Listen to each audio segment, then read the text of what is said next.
नर्मदा के तट के समीप स्थित आश्रम एक शांत, पवित्र और आत्मज्ञान से ओतप्रोत स्थल था, जहां वनों की शीतल छाया, पत्तों की सरसराहट और पवित्र अग्नि की सुगंध वातावरण को साधना युक्त बनाती थी।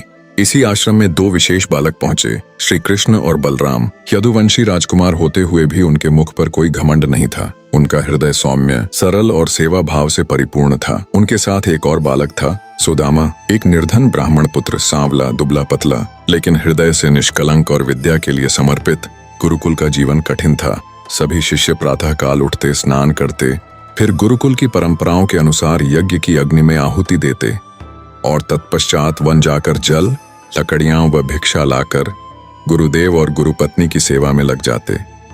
श्री कृष्ण, बलराम और सुदामा भी उसी अनुशासन में पगे। कोई विशेष नहीं, कोई भिन्न नहीं। प्रथम भेंट में ही सुदामा को श्री कृष्ण में कुछ दिव्यता प्रतीत हुई। वह उनके सौम्य चेहरे और तेजस्विता से प्रभावित हुआ और धीरे धीरे यह मित्रता परिपक्व होने लगी। कृष्ण ने भी सुदामा की विनम्रता, सेवा भावना और निस्वार्थ प्रेम को पहचाना। वे दोनों प्रायः साथ साथ रहते, पढ़ाई में, खेल में, भिक्षा में और ध्यान में। एक दिन गुरुदेव ने सब छात्रों को बुलाकर कहा, वत्स, विद्या केवल ग्रंथों से नहीं आती, सेवा, तपस्या और त्याग से आती है। यहाँ सभी समान हैं, राजा के पुत्र हों या ब्राह्मण के। जो नियम से नहीं चलेगा वह ज्ञान से वंचित रहेगा। यह सुनकर श्री कृष्ण ने सुदामा की ओर देखा और मुस्कुराए, मानो कह रहे हों, हम एक हैं और यह पथ हम साथ तय करेंगे। सुदामा, जो पहले श्री कृष्ण के राजसी जन्म को जानकर थोड़े संकोच में था, अब निश्चिंत हो गया। उनकी मित्रता अब अटूट हो चुकी थी, जैसे शुद्ध जल में घुली हुई गंगा जल की बूंद। दिन बीतते गए। सुबह की प्रार्थनाएं, वन से लकड़ियां लाना, पत्तों की थाल में भोजन करना और रात्रि को ताड़ के पत्तों पर लेटना, यही था उनका जीवन। लेकिन यही जीवन उन्हें बांध रहा था, एक स्नेह के ऐसे बंधन में जो समय और परिस्थिति से परे था। कृष्ण और सुदामा अब केवल मित्र नहीं, एक दूसरे की आत्मा के दर्पण बन चुके थे। एक समय की बात है, एक ब्राह्मणी थी, सादा जीवन, निर्मल हृदय और परम भक्त थी। उसका जीवन अत्यंत कठिनाइयों में व्यतीत होता था। भिक्षा मांग कर वह अपने दिन काटती थी, परंतु उसका हृदय श्रद्धा और विश्वास से भरा हुआ था। चाहे जितनी भी कठिनाई आए, वह भगवान का नाम लेना नहीं भूलती थी। एक दिन ऐसा समय आया कि 5 दिन तक उसे भिक्षा में कुछ भी प्राप्त न हुआ, न अन्न का एक दाना, न जल की एक बूंद। भूख से तड़पती हुई वह प्रतिदिन केवल जल पीकर भगवान वासुदेव का नाम जपते हुए सो जाती। उसका तन दुर्बल हो चुका था, पर मन में श्रद्धा की लौ प्रज्वलित थी। छठे दिन जैसे प्रभु की कृपा हुई, उसे भिक्षा में केवल 2 मुट्ठी चने प्राप्त हुए। ये चने उसके लिए अमूल्य रत्न के समान थे। उसने उन चनों को सहेज कर एक कपड़े में बांधा और अपनी कुटिया की ओर चल पड़ी। जब तक वह पहुंची, रात गिर चुकी थी। उसने सोचा, ये चने मैं अभी नहीं खाऊंगी, प्रातःकाल भगवान को भोग लगाकर ही ग्रहण करूंगी। यही सोचकर उसने वह पोटली एक कोने में रख दी और भगवान वासुदेव का स्मरण करते करते निद्रा में लीन हो गई। सूरज की पहली किरणें जब आकाश में स्वर्ण आभा बिखेरती, किंतु उस रात्रि को नियति ने एक विचित्र लीला रचाई। कुछ चोर उस ब्राह्मणी की कुटिया में आ घुसे। उन्हें आशा थी कि कहीं कुछ मूल्यवान वस्तु मिल जाएगी। उन्होंने कोना कोना छान मारा, पर कुछ न मिला। अंत में उनकी दृष्टि उस चनों की पोटली पर पड़ी। वे यह समझ बैठे कि यह किसी धन की पोटली है, शायद सोने के सिक्के। चुरा ली। उसने शोर मचाया, सहायता के लिए पुकारा। गांव वाले दौड़े, चोर भाग निकले। डर के मारे वे संदीपनि मुनि के आश्रम में जा छिपे, जहां श्री कृष्ण और सुदामा शिक्षा ग्रहण कर रहे थे। कुछ समय बाद चोर चुपके से वहां से भी भाग निकले, परंतु वे चनों की पोटली वहीं भूल गए। इधर ब्राह्मणी की आशा भी टूटी और विश्वास भी डगमगाया। उसने रोते हुए कहा, जिसने मेरी यह पवित्र भोग की वस्तु चुराई और जो भी इन चनों को खाएगा वह जीवन भर दरिद्रता के बंधन में रहेगा। उसका श्राप आकाश में गूंज उठा। प्रातःकाल गुरु माता आश्रम की सफाई कर रही थीं। झाड़ू लगाते समय उन्हें चनों की वही पोटली मिली। उन्हें यह ज्ञात न था कि यह पोटली किसकी है या इस पर क्या श्राप है। उन्होंने उसे उठाया और ध्यान से देखा और चने को अपने पास रख लिया। गुरु माता ने श्री कृष्ण और सुदामा को बुलाकर कहा, वत्स, आज आश्रम में लकड़ियां कम हैं, जंगल से समिधा ले आओ और यह कुछ भुने हुए चने हैं। रास्ते में भूख लगे तो बांट कर खा लेना। ध्यान रहे, आधे आधे बांटना है। सुदामा कोई सामान्य बालक नहीं थे। वे जन्मजात ब्रह्म ज्ञानी थे, आत्मचेतन थे। जैसे ही उन्होंने वह पोटली अपने हाथों में ली, उन्हें यह ज्ञात हो गया कि यह वही ब्राह्मणी की पोटली है और इस पर दरिद्रता का श्राप है। वे चिंतन में डूब गए। गुरु माता ने कहा है कि यह चने दोनों को मिल बांटकर ग्रहण करना है, पर यदि मैं यह चने श्री कृष्ण को खिला दूं, तो समस्त सृष्टि पर दरिद्रता का संकट आ जाएगा। वह प्रभु जो समस्त ब्रह्मांड के स्वामी हैं, जो दीनों के दीननाथ हैं, उन्हें मैं यह श्रापित चने कैसे दे सकता हूँ? उनको यह मैं कैसे खिला सकता हूँ? नहीं, वो मेरे रहते मेरे प्रभु दरिद्र हो जाएं, यह मैं कदापि सहन नहीं कर सकता। मैं वह श्राप स्वयं ले लूंगा। श्री कृष्ण और सुदामा जंगल की ओर चल पड़े। रास्ता लंबा था और मौसम बादलों से भरा हुआ। पत्तों की सरसराहट, पक्षियों की कूक और मिट्टी की सौंधी गंध वातावरण को अद्भुत बना रही थी। सुदामा के मन में चनों की गंध और स्वाद ने हलचल मचाई। वे चुपचाप सोचने लगे, थोड़े से चने खा लूं, श्री कृष्ण को क्या पता चलेगा। जैसे ही वे जंगल में पहुंचे और समिधा इकट्ठा करने लगे, आसमान से अचानक वर्षा की बूंदें गिरने लगीं। कुछ ही पलों में मूसलाधार बारिश ने उन्हें चारों ओर से घेर लिया। उन्हें एक विशाल वृक्ष की ओर भागने पर मजबूर कर दिया। श्री कृष्ण नीचे की डाली पर चढ़े और सुदामा ऊपर की। सुदामा ने चुपचाप चने की पोटली खोला और एक एक करके सारे चने स्वयं खा ली। उन्होंने अपने हृदय को यह संतोष दिया कि वह अपने प्रभु को किसी भी श्राप, किसी भी संकट से दूर रख सके। चने की कटकट की आवाज नीचे तक सुनाई दी। श्री कृष्ण ने नीचे से पुकारा, अरे सुदामा, ये कटकट की आवाज कैसी आ रही है? कुछ खा रहे हो क्या? सुदामा ने चौंक कर जवाब दिया, नहीं सखा, ये तो ठंड के मारे दांत कटकटा रहे हैं। श्री कृष्ण ने सरलता से कहा, ओह, बहुत सर्दी लग रही है क्या? मुझे भी लग रही है। कहते हैं कुछ खाने से गर्मी मिलती है। चलो, वो जो गुरु माता ने चने दिए थे उन्हें खा लेते हैं। यह सुनकर सुदामा झेंप गए। बोले, वो चने तो पेड़ पर चढ़ते समय मेरे पल्लू से कीचड़ में गिर गए। श्री कृष्ण ने यह सुनते ही कुछ नहीं कहा, बस एक मधुर मुस्कान दिया। गुरुकुल के दिन बीतते जा रहे थे। श्री कृष्ण, बलराम और सुदामा तीनों मित्र प्रतिदिन आश्रम के कार्य करते, गुरुदेव की सेवा में लगे रहते और भिक्षा लेकर लौटते। भिक्षा लाना भी उनके जीवन का एक आवश्यक और पवित्र कार्य था। एक दिन तीनों नगर की ओर भिक्षा मांगने निकले। सूरज ढलने को था और थकावट चेहरे पर झलक रही थी। एक घर के सामने जाकर तीनों ने एक स्वर में पुकारा, भिक्षाम देहि। दरवाजा खोलकर एक वृद्धा बाहर आई। साथ में उसकी बेटी थी।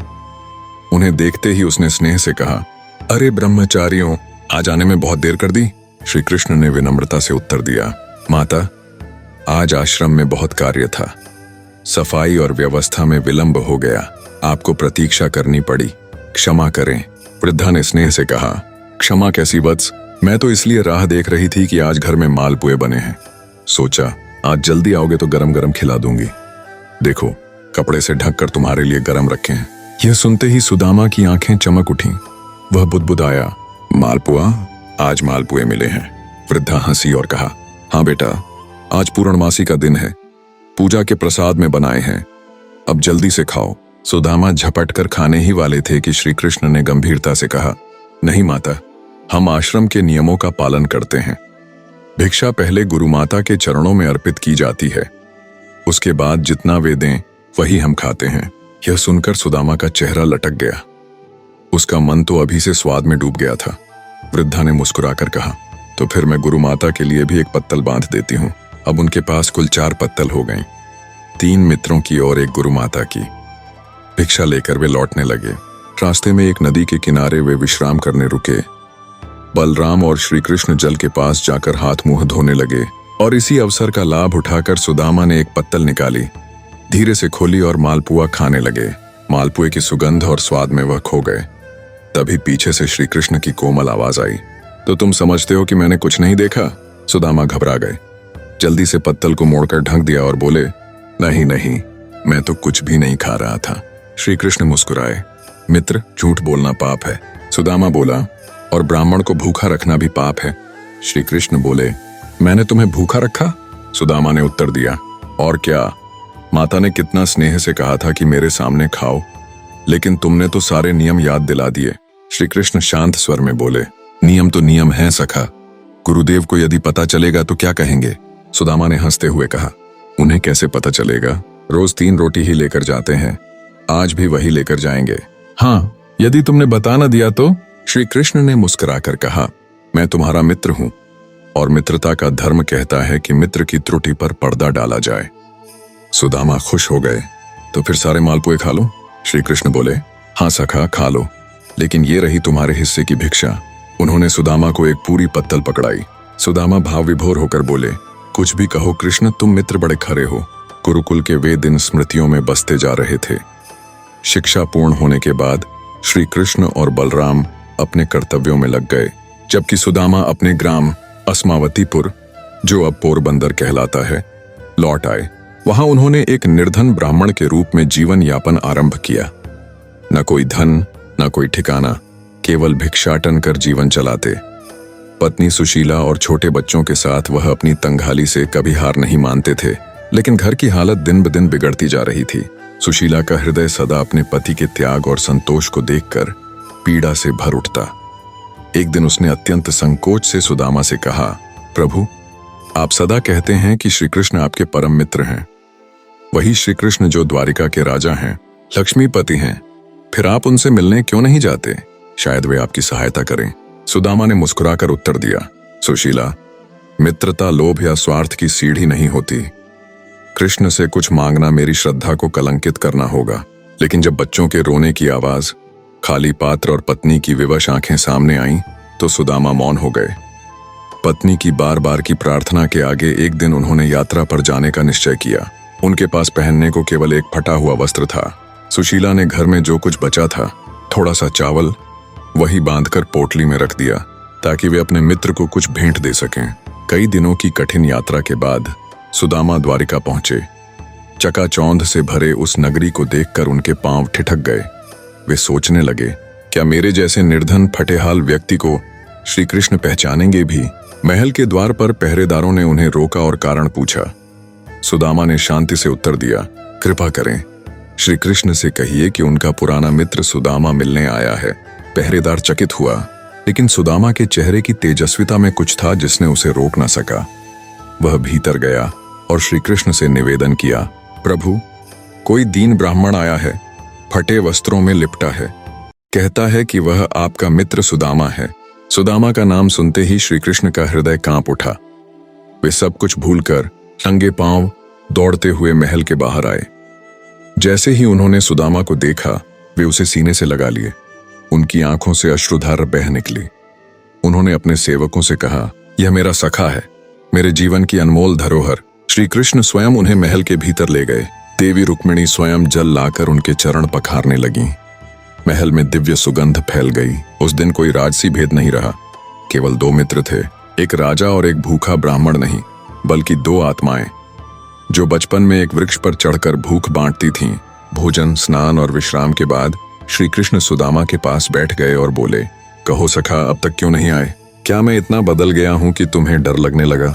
सुदामा विनम्र स्वर में बोले, कृष्ण, मैं तुम्हें मांग कर नहीं, स्नेह से देखता हूं। मैं जानता था कि तुम्हारी स्मृति ही पर्याप्त है। श्री कृष्ण मुस्कुराए, परंतु उनकी दृष्टि पोटली की ओर गई जो सुदामा ने छिपा कर रखी थी। वह वही चावल थे जो सुशीला ने उनके लिए बांधे थे। भाभी ने मेरे लिए कुछ भेजा होगा? श्री कृष्ण ने चंचलता से पूछा।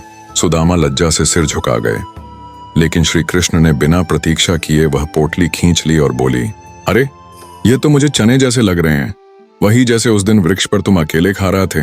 दोनों हंसने लगे, लेकिन श्री कृष्ण ने बड़े प्रेम से वह चावल अपने मुख में डाले। सखा, ये संसार के सबसे मधुर अन्न है। तू कुछ नहीं देता, लेकिन तेरा प्रेम मेरे हृदय को पूर्ण कर देता है। उसी रात सुदामा को एक सुंदर शैया पर सुला दिया गया। उन्होंने कुछ मांगा नहीं, लेकिन कृष्ण सब जान गए थे। सुबह जब सुदामा की आंख खुली तो उन्होंने अपने आसपास जो देखा वह उनके लिए स्वप्न के समान था। सुगंधित पुष्पों की माला, शांत वातावरण, रत्न जटित दीपों की मधुर आभा और सेवा में तत्पर सेवक, यह सब उनके लिए अस्वाभाविक था, क्योंकि वह तो अपने जीवन में सादगी और अभाव के अभ्यस्त थे। श्री कृष्ण उनके पास आए और बोले, सखा, मेरी द्वारका का श्रृंगार केवल तुम्हारे स्वागत के लिए था। अब बताओ, कब लौटोगे अपने गांव?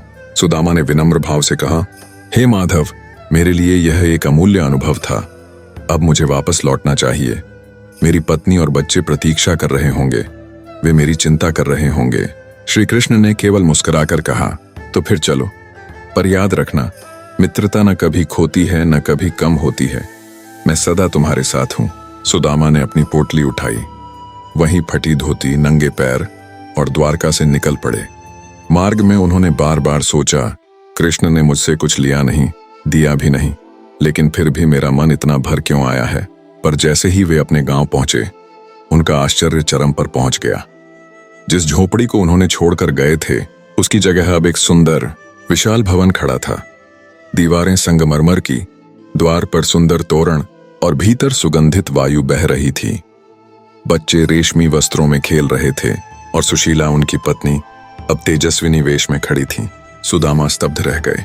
पत्नी दौड़कर उनके पास आई और बोली, नाथ, आपके मित्र ने आपकी मित्रता का ऐसा प्रतिफल दिया है जिसे न वाणी कह सके न मन समझ सके।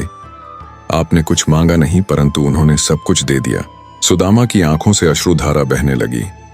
उन्होंने आसमान की ओर देखा और कहा, हे कृष्ण, तू सच्चा योगेश्वर है। तूने धन नहीं दिया, तूने मुझे मेरी आत्मा की संपन्नता दी है।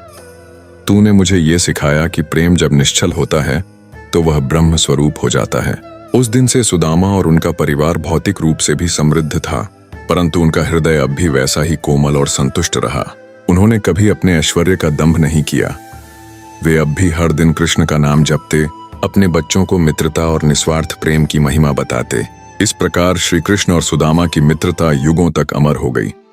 वह केवल एक राजा और ब्राह्मण की कथा नहीं थी, बल्कि यह उस प्रेम की गाथा थी जहां संप्रदाय, वर्ग, स्थिति कुछ भी आड़े नहीं आता।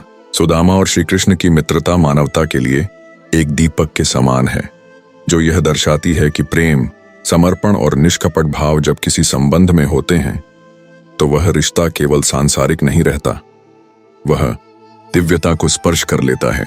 यह कथा हमें यह भी सिखाती है कि सच्चा मित्र वह होता है जो बिना मांगे भी आपके दुख को जान ले और बिना कहे ही आपकी झोली भर दे, न केवल वस्तुओं से बल्कि आत्मा की तृप्ति से।